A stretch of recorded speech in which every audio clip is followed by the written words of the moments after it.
Hello everyone, this is Crota coming at you, giving you game 1 in a series, a 3-game set between Nicker versus Zhouxixi. Zhouxixi is spawned as the red Night Elf player on the top left-hand side of Turtle Rock at what I'll call the 10 o'clock or 11 o'clock position. Meanwhile, over here on the bottom, the mid-right, I guess, is Nicker spawning as the blue Night Elf at the 4 o'clock position. So not a full cross spawn here, relatively good distance between the bases, not like a hop, skip, and a jump away, but I do see both of these players running into each other rather early. Now, what am I expecting to see in a Night Elf versus Night Elf mirror match? I really don't know, to be honest. I haven't cast a lot of Night Elf versus Night Elf mirror matches, and that is one of the reasons why I wanted to cast this game. Zhouxixi and Nicker, both very, very high-level Night Elf players, should be able to put on a very entertaining game for us. Wisp now heading across the map. As we are going into an Archer opening at the Ancient of War. Same thing is already happening on the other side of the map, as this true mirror match is looking into a Demon Hunter versus Demon Hunter matchup. So yes, so far the opening sequences are exactly the same on both sides, and it's just going to come down to a little bit of luck here to see who comes out on top. Archer taking their sweet time trying to take down all of these units here. You can see the Ancient of War now backing away, needs to regenerate some hit points. Meanwhile, back over here, one Archer is off over here as well. There is a Wisp hiding off over there, as both sides now getting into position. Let's take a look at the items. It is a Mantle of Intelligence against a Mantle of Intelligence. So both sides about the same so far, as the Demon Hunter versus Demon Hunter matchup has the red Demon Hunter slightly ahead. Both of them gonna mana burn each other. I guess they're just exchanging blows, making it so that both sides are gonna be forced to drain the mana of the other opponent. And I'm not quite sure who actually comes out ahead. Both of them now pretty much out of mana here, as the Demon Hunter may try and come in to get in some extra damage. All right, let's take a look at that. Wisp now jumps into the mine. We have two Archers versus one. This is actually not a good spot for Zhouxixi, as the Moonwells of Nicker are going to be much, much better. Now you can see that the Demon Hunter is able to fight back here, and with that a little bit of extra hit points from there, it's actually going to come out a bit ahead. All right, Demon Hunter now trying to get on top of that Archer. Archer, however, having a bit of a lead, should be able to get away, as the Demon Hunter now tries to catch up to that Archer and take them down.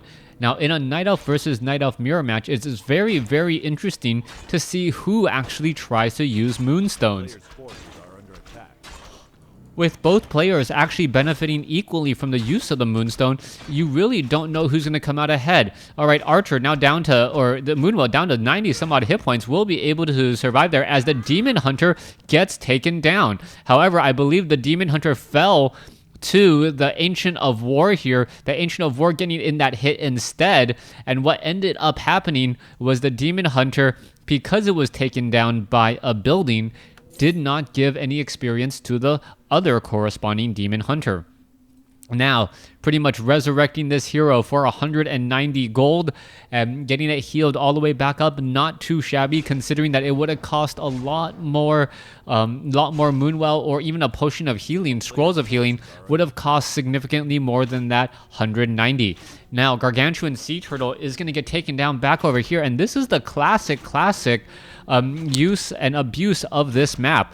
Double Archers are currently focusing down that Gargantuan Sea Turtle, as there is one Shadow Melded Archer preventing these units from getting attacked.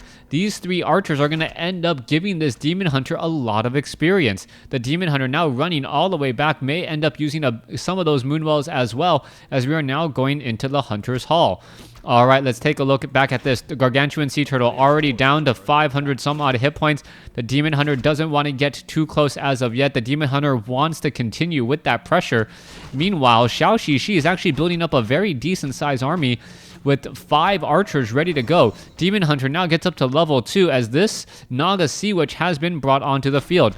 All right, Demon Hunter versus Demon Hunter. The red Demon Hunter with a little bit more experience gonna be the one to come out ahead as the mana burns are being exchanged once more. All right, mana burns going back and forth. Let's take a look back down over here. Gargantuan Sea Turtle just now taken down. Let's see what item will be left behind. There is a Tome of Experience. And what other item is there? Oh, Tome of Experience or Tome of Agility. And I can't tell what that item is right there because the Murlocs are currently sitting on it. But those should get taken down here in just a moment. Naga Sea Witch sitting at level 1. Demon Hunter sitting at level 2. Pendant of Energy most likely going to be given to the Naga Sea Witch, as the Naga Sea Witch now has more mana than hit points. 480 compared to 465. We're looking back at the Naga Sea Witch over here with those cold arrows, both of them pretty much pushing with very, very similar armies. The only difference is going to be perhaps the size of the armies, 32 over 50 compared to 34 over 50. Only a difference of about 1 archer. All right, let's take a look over here. You can see that the Forest Trolls will get focused down. The Naga Sea Witch will, I believe, be just shy of level... Nope, right on the money with 5 experience. With 5 extra experience, so just barely makes it over that hump there, getting to level 2. We'll have most likely Fork Lightning, as I do not remember the last time I've seen Mana Shield. Alright, Naga Sea Witch now on the move. Demon Hunter now looking to perhaps do a little bit more Ancient of War creeping, pulling a Gargantuan Sea Turtle next to this Ancient of War, and that is going to help keep the damage off of all of those archers. Keeping the damage off of the archers and onto buildings that can regenerate hit points quickly is always important. Nicker just now gets to level 2, and I am surprised by the experience difference. I would have thought that Nicker would have been farther ahead in terms of experience, but that is not the case. Zhouxixi is now actually further ahead, as he's cleared out more creep camps and done more with, well, pretty much everything so far. Demon Hunter, Naga Sea Witch, both of them sitting at level 2. Meanwhile, let's take a look at this Demon Hunter and Naga Sea Witch almost level 3 and sitting at level 2. Perhaps Blue, the Nicker player, does have about the same amount of experience. It's just allocated differently between all of the heroes. All right, Demon Hunter now making its way off to the top right-hand side of the map, exactly where Zhouxixi is.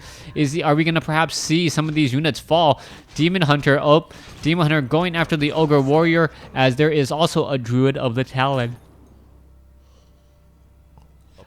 All right, archers. Druid of the Talon, or not Druid of the Talon, Dryad are being added. Druids of the Talon still nowhere to be found, as we are getting that all-important second Ancient of Lore. No, Druid of the Talon, yeah, Druid of the Talon, Druid of the Talon and Dryad.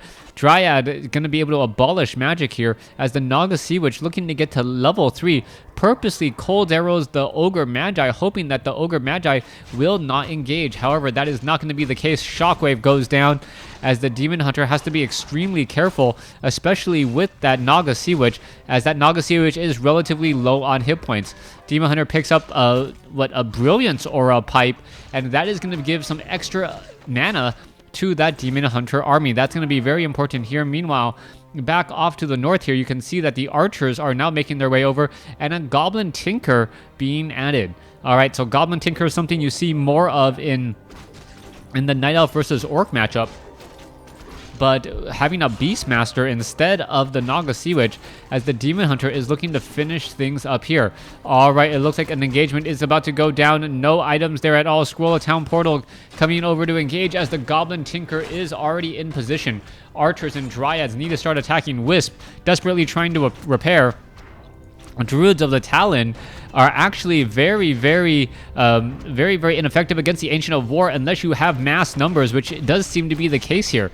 All right, a lot of damage being absorbed by that Ancient of War. It is all just being repaired rather quickly, as the Goblin Tinker has to be extremely careful. All right, Demon Hunter now in a little bit of trouble. Is he going to be able to engage here? There is some Fork Lightning, and it does take down 2 of those units. Scroll of Healing, but I believe the Demon Hunter was just outside of range. Staff of Preservation saves him as he teleports all the way back. Potion of Healing now on the Demon Hunter, and this looked like a very, very close battle, but it looks like Nicker barely survives and is now going to be ready to push the counterattack. All right, the Demon Hunter of Zhouxixi is nowhere to be found. However, we do see a Cyclone come in, as the Cyclone comes down again. Abolish Magic should be placed down here to keep that Demon Hunter in play. Demon Hunter still sitting at level 1 and now using an anti-magic potion to prevent any more Cyclones.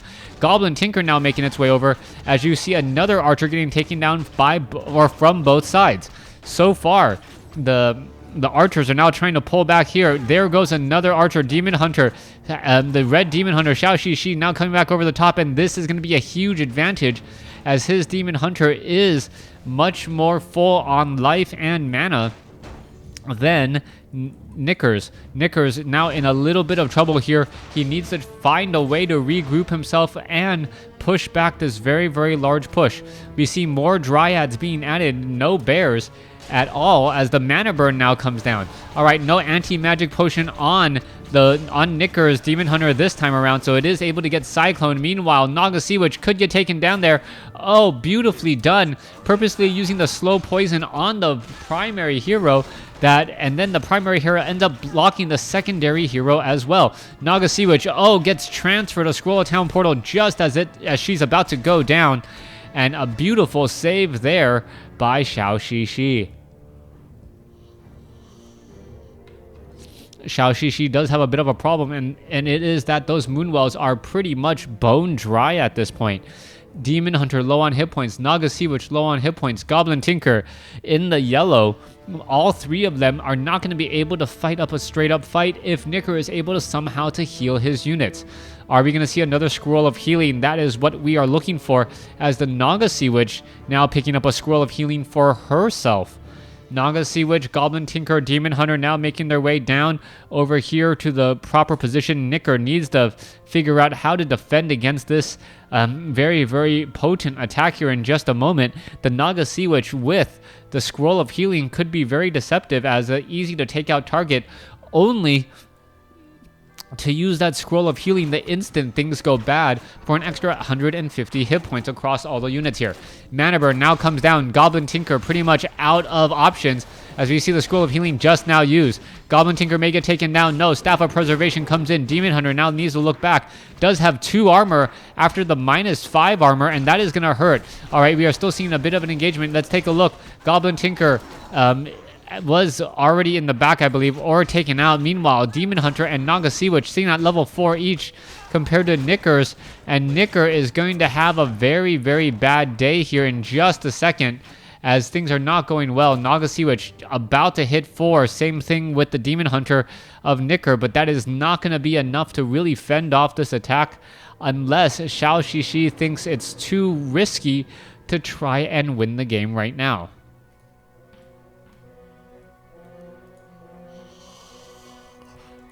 Zhouxixi starting to come together, sitting at the maximum for no upkeep. Meanwhile, let's take a look. Knicker still has a lot of ground to make up. 16 supply short right now, and this next fight is not going to go well for him. All right, let's take a look down over here. They're now making a bit of a push. Archers, Druids of the Talon, they're going to go ahead and push down over here to the bottom right. Dryads are in position, and it looks like Zhouxixi is going to engage. Let's take a look. Archers now getting in some easy shots onto the Dryads. The Dryads could turn around and try to slow down the Druids of the Talon, but that would only put them within range of the Archers. Here we are. Goblin Tinker now leading the way here. Goblin Tinker is sitting at level 2, and now the Clockwork Goblins will be rushing. Those Clockwork Goblins do spell a bit of a problem as they die and deal AoE damage on death, and with that, it is just so difficult to take them down, as even in death they deal damage. All right, let's take a look here. Demon Hunter now trying to pull back. Let's take a look. Where is that Demon Hunter going to go? The Demon Hunter has an anti-magic potion. It doesn't look like he's going to get cycloned anytime soon, as the Archers are all here. Archers are now trying to fight back against this army here, and it looks as though that one low hit point Archer is still in the front, and that is going to be the GG. Zhouxixi takes game 1. Thanks for watching. Thanks for listening. Hope you guys enjoyed game 1. Please stay tuned for game number 2.